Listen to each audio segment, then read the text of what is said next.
Hey there everybody, this is Caitlin here, and welcome to Card Game Tuesday, the day of the week where we enjoy all things card game related. And I thought that after our little box opening last week, whatever, our booster box of Echoes of New World, we would dive into a deck profile which I kind of built together literally 2 days. I basically built it in 2 days after opening my box and seeing what I got and everything like that. And I mainly built this as a way to kind of test to see what I could do with cards, mainly in Lapis Cluster, because obviously rotation is happening soon, like fairly soon, in about like a month and a bit. Like say like at least 2 months before September or whatever, but technically we'll be getting Rhea Cluster starter decks in August, I believe. So I wanted to try and build a deck which, since Sword and the Horn got banned, I wanted to try and build a deck that was pretty much all cards with Lapis Cluster or were technically viable in Lapis Cluster, just because I wanted to try and see if I could do that and see if I could build a deck that was still viable without using those cards. So this deck I'm actually calling Prisia and Maria Bella Gal Pals. I actually won with this deck at my local tournament last week. It is actually how I got this playmat, actually, because I didn't end up buying 3 boxes. I only bought 2.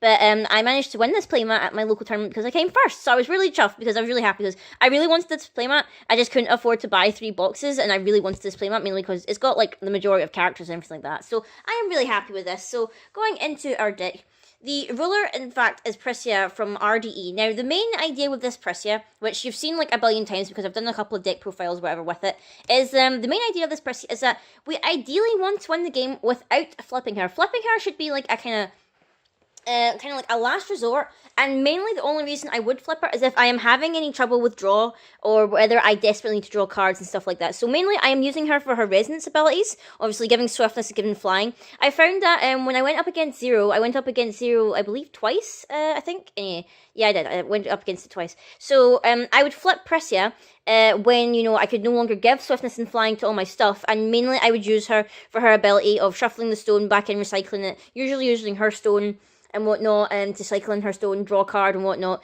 That was the main reason I used it. Obviously, this is really powerful on this side. I prefer this side of Prisia to this side. This side can sometimes get complicated with all the shuffling of stones and whatnot and everything like that. And I don't actually run any Regalia in this deck. I know Shrug Horror that would otherwise boost up Prisia. I didn't even run Death Scythe. But actually, I didn't face any problems or whatever because nobody, as far as I know, nobody was running Black Moonbeam.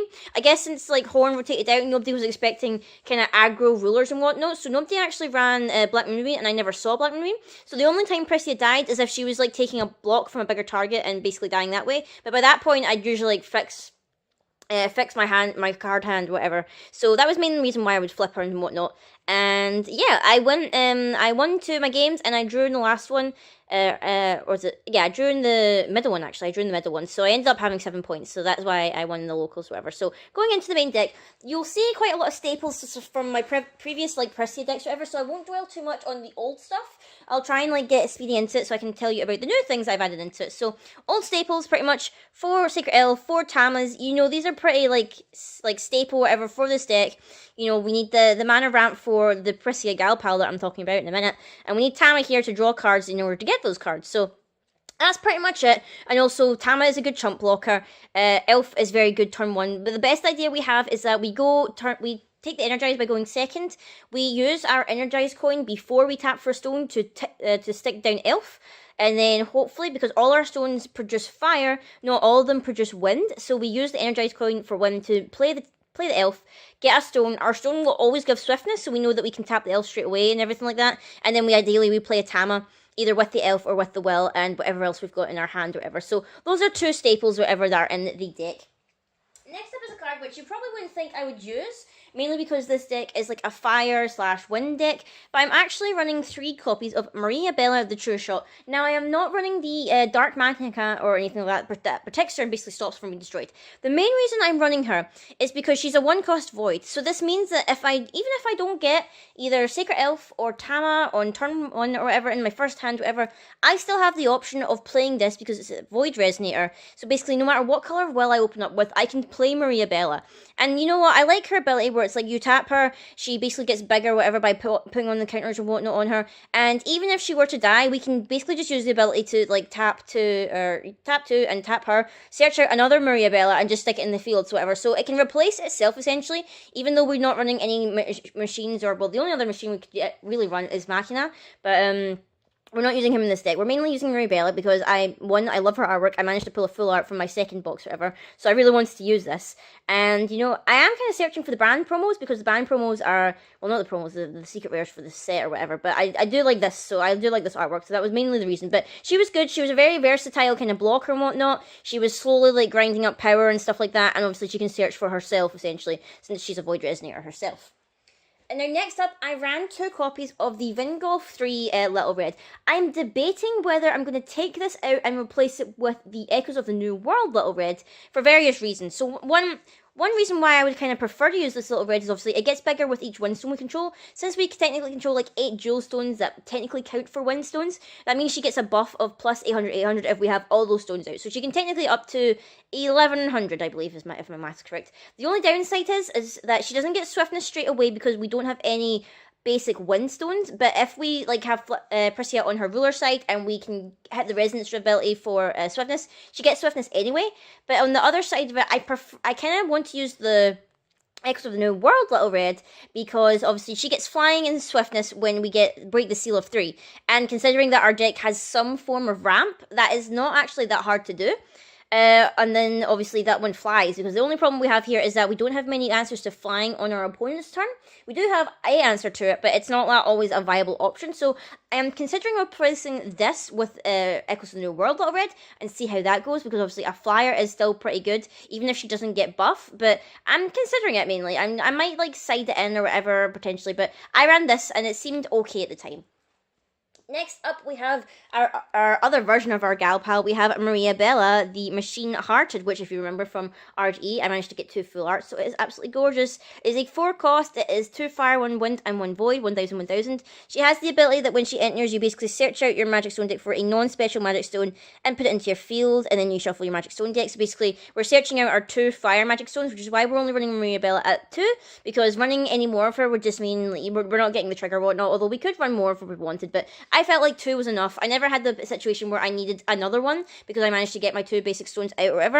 And obviously she has her resonance abilities where if we get a fire magic stone, we put a blast counter on her, and if we get a wind magic stone, we put a breeze counter. The blast one, if when we remove it, deals 500 damage to target J/Resonator, and if we remove the breeze counter, it's basically a wall of wind. We cancel a target chance spell unless the controller pays 1. So she was really good. She was really handy with her counters and whatnot. And you know what? I didn't mind that she doesn't really do anything else other than attack for 1000. 1000 for a 4 cost is pretty good. So I am pretty happy with that, considering that our last Resonator, which is a super, super good Resonator and did awesome work, is Priscilla, who is, I believe her full title is Ready for the Final Battle. I pulled another banned Priscilla in my second box, and then my friend traded me another one, so I technically have 3 banned Priscillas now. I am 1 away from a playset. Oh my gosh, I badly need to place it now. The other one's sitting in my folder, which is why I'm using the full art here.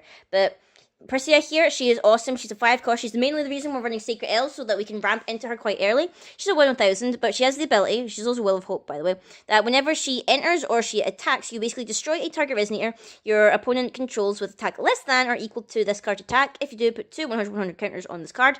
I like this because originally, in my first build of this, before I played the tournament or whatever, I had Beast Queen's counterattack, but at the same time, I was very reluctant to play that card because obviously they deal the attack to each other, which means Priscilla would get hurt in the process. And I don't want to hurt Priscilla. I really don't. I want to keep her safe and secure and, you know, loved and all that. So I took out the Beast Queen's counterattack and whatnot, and I replaced it with something else. I can't remember what it was, but I basically took that out. And she was really good. I managed to get 2 of these out in the field at one time, both the banned ones, which was super pretty and whatnot. And they did awesome work. That they were swinging in. My opponent was like, you know, losing. I think it was my opponent had a couple of tokens or whatever. So I was basically destroying the tokens and then getting all those counters and whatnot. So she put in an amazing amount of work. I am half tempted to make it a 4, but I feel like considering that she's quite expensive or whatever, I feel like 3 is still viable and she can still put in a decent amount of work. So that's why I'm making it a 3 for this Resonator. Next up, we have some cards, whatever, that kind of work in tandem with each other, so I'll kind of show them off at the same time so that you can get an understanding. So we have Burn to Cinders, and we also have 2 copies of Great Holy Sealing Wave. Mainly, the main reason I'm running Burn to Cinders, which since it is Vingolf 3, you can still run it in Lapis Cluster once rotation hits, thankfully. I believe you can still run the older copies because they are technically reprints or whatever. So I'll need to double check that. But because I don't only have 2 copies of the Vingolf one, I believe this is fine. But I will have to double check, obviously, if I am going to any GPs in the future. I don't think there's any more for the UK this year, but I will double check. So obviously, Burn to Cinders is a 2-cost quick cast chant. It deals 700 damage to a J/Resonator, and if it's a J ruler, it loses imperishable until end of turn. And if it's a Resonator, it would be if it goes to the graveyard, it would be removed from game instead. And then the Great Holy Sealing Wave is a 2-cost chant. It doesn't have quick cast, sadly, but you choose one. You put a Resonator with total cost 2 or less to the bottom of their owner's deck, but if you torrent it, it can be a total cost 4 Resonator instead. Now, there were different reasons why I ran both of these. So, these Banter Cinders is actually really good when you're going up against Abdul, but then this is also very good when you're going up against Abdul. Basically, this will remove it from game, and this will put it to the bottom of the deck. It depends on the situation, because I had enough situation where my opponent was playing 0, and they had the addition, the new one from Echoes of the New World, where basically you select an attribute, and your things have barrier from the attribute. So, in game 1, they picked fire. So, obviously, I couldn't use Burnt to Cinders. So, in my game 2, I sided out the Burnt to Cinders, and I stuck in the Great Holy Sealing Wave because it's a different attribute, obviously. And then after a couple of turns or whatever, they decided, okay, in this game, I'm going to choose to have barrier from wind. So then the Holy Sealing Wave wasn't too handy in that case. But you know what? I juxtaposed between the two of them or whatever to suit the situation. I like both of them. I prefer Burnt to Cinders because it's outright removing it, whereas this only puts it to the bottom of the deck. It allows them to have a search if they have, say, Moonbeam Butterfly, whatever. But we do have an answer to that. And our answer is like the totally not broken, the totally awesome, totally one that everyone wants is the Severing Wind, which is the 4-cost quick cast SR chant, where basically if your opponent played 2 or more cards this turn, you pay this for nothing, you cancel target spell. This was so funny because I had literally 3 of these sat in my hand, and 3 consecutive turns on my opponent's turn, I cancelled their stuff. Like, it was so annoying. Like, I feel bad because the person I'm playing is also my friend, because I'm pretty much friends with all the guys at my locals, but I could see the look on his face, and he was getting super annoyed with me, and I couldn't help it, and I was being a little bit trolly with the Severing ones and whatnot, but it is an insanely good card, considering that you can play it for nothing. It is insane. Every wind deck should be running this. I would run 4. I only have 3 copies at the moment. I did end up pulling a full art of it when I got my second box, but I traded the full art for just a normal Severing Wind and a couple other stuff I was looking for, so I didn't really too mind about not having a full art of this, mainly because, you know, I'm not really looking for a full playset of these. Considering their SR chance, they will be very hard to get in full art, so I'm not too bothered about that. Next up, we have one of our answers to flyers. We have Reef Farce Wall of Flame, which is the quick cast 2-cost one, where basically you put a 1000 Firewall Resonator token with flying into your fields. At the next end of turn, it becomes banished, essentially. And I think I have the token here. This is the token. I decided to put it on this side because I like the kind of weird fire cat bear thing it is, so I'm keeping it this side instead of the kind of like the Jin side or whatever. So this is quite handy or whatever for dealing with flyers. Mainly I like to try and quick cast this in on the end of my opponent's turn, so at least if I need it, I have swiftness or whatever on my turn in case I don't get swiftness from resonance abilities or whatever. But it is super duper handy to flash it in or whatever, and if it's strong enough to withstand whatever my opponent's swinging with, I can obviously still swing with it again on my turn when it comes, and then obviously it goes away at the end of my turn. But it is a super duper handy spell. I totally adore the spell. It is awesome for a red decks in particular. Next up, we have 3 copies of another awesome SR chant that we got. This one's foil, actually. Another SR chant that we got is the Crimson Sanction, which is a 1-cost, which is insanely good. You choose one. This deals 400 damage to a target J/Resonator, or this card deals 300 damage to a target player, which doesn't seem that good, but when you break the seal of 5, it deals that much plus 400 instead. So essentially, you could get 800 damage for 1 cost if you've got 5 stones already. So that's like almost better than Burnt to Cinders, but obviously it's not got the added benefit of that you remove it from game, and sadly it doesn't have quick cast.